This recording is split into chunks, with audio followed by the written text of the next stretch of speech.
As Trump prepares to address or distract, as more accurately, the nation at this morning's press conference, whatever nonsense the tangerine tyrant is going to suggest, just another grandstand ploy to divert your attention from the Epstein files. And in our breaking story today, we have a U.S. District Court judge's pivotal ruling on the Department of Justice's filing from earlier this week. The ruling, it's a doozy. It's on the other side of this. Stick around. As calls grow for more transparency from the White House, today the Justice Department requested to unseal grand jury materials related to Jeffrey Epstein and Ghislaine Maxwell. Joining us now, MSNBC legal correspondent Lisa Rubin, senior reporter at The Bulwark Will Sommer, and former GOP communications director and co-founder and CEO of the Seneca Project, Tara Setmeyer.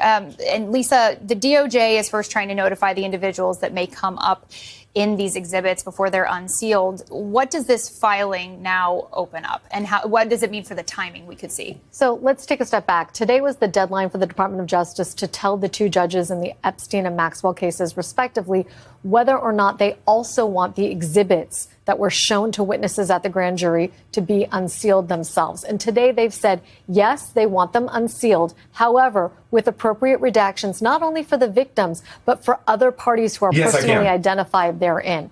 And that's interesting because that means that they will need some additional time, they say in today's letter, to notify anybody who's mentioned in the exhibits, but it's not otherwise mentioned in the transcript. They want until next week, and specifically August 14th, to do that.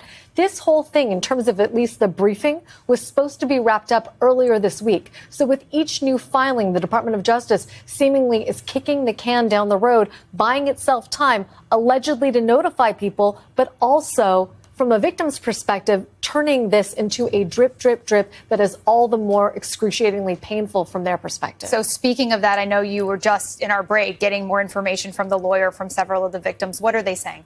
So Jack Scarola, who represents several of Jeffrey Epstein's victims, got back in touch with me. I asked him for a comment on the letter, and he said the pursuit of grand jury materials and transcripts is a useless and intentional distraction. We will learn nothing by chasing that rabbit. What can and should be immediately disclosed are the 80-plus page prosecution memorandum and the 50-plus page federal indictment that got buried when Alex Acosta, and there he's talking about the former U.S. attorney for the Southern District of Florida when Jeffrey Epstein cut that infamous deal in 2007, cut that sweetheart deal with Epstein. The answers that need to be pursued are why the federal government would ever enter into an agreement granting blanket immunity to named and unnamed co-conspirators and then agree to actively conceal their sweetheart deal. Why isn't Acosta at the top of the list of witnesses subpoenaed to appear before Congress?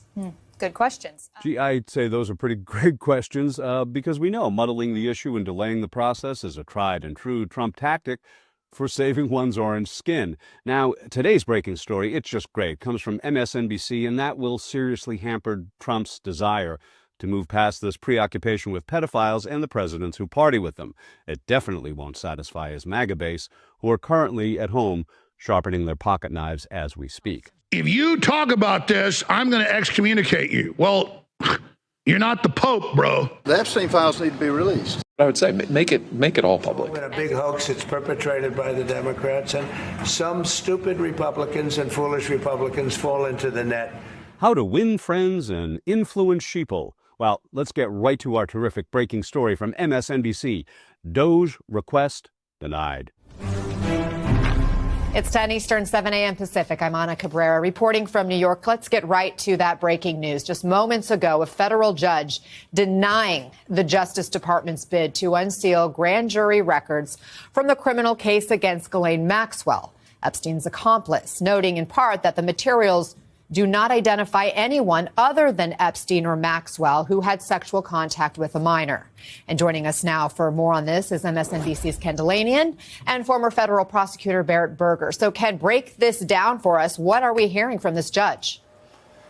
This was a resounding ruling, Anna, totally repudiating the Justice Department's request to unseal these transcripts, really saying that there are no special circumstances here and it's not in the public interest to violate grand jury secrecy by throwing this stuff out to the public, in part because the judge said these materials would reveal nothing new. They're basically a summary of things that are already in the public record from the trial of Ghislaine Maxwell. I'll just read from one of the passages here. A member of the public familiar with the Maxwell trial record, the judge wrote, who reviewed these grand jury materials would learn next to nothing new. He said they do not reveal new venues at which their crimes occurred. They do not reveal new sources of their wealth. He's talking about Epstein and Maxwell. They do not explore the circumstances of Epstein's death, and they do not reveal the path of the government investigation. He further said there's no client list in here. As you said, there's no allegation that anyone else had sexual contact with minors.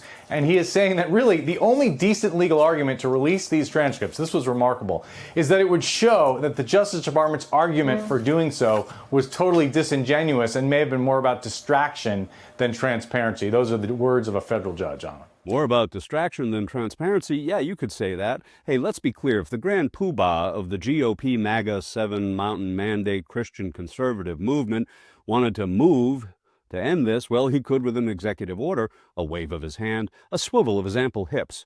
And what should he release? Well, don't hold your breath. It's what we heard earlier in today's first clip, subpoena Acosta, and get to the bottom of this. If not for the victims, well, then do it for them. Superman. What can and should be immediately disclosed are the 80-plus page prosecution memorandum and the 50-plus page federal indictment that got buried when Alex Acosta, and there he's talking about the former U.S. attorney for the Southern District of Florida when Jeffrey Epstein cut that infamous deal in 2007, cut that sweetheart deal with Epstein. The answers that need to be pursued are why the federal government would ever enter into an agreement granting blanket immunity to named and unnamed co-conspirators and then agree to actively conceal their sweetheart deal. Why isn't Acosta at the top of the list of witnesses subpoenaed to appear before Congress?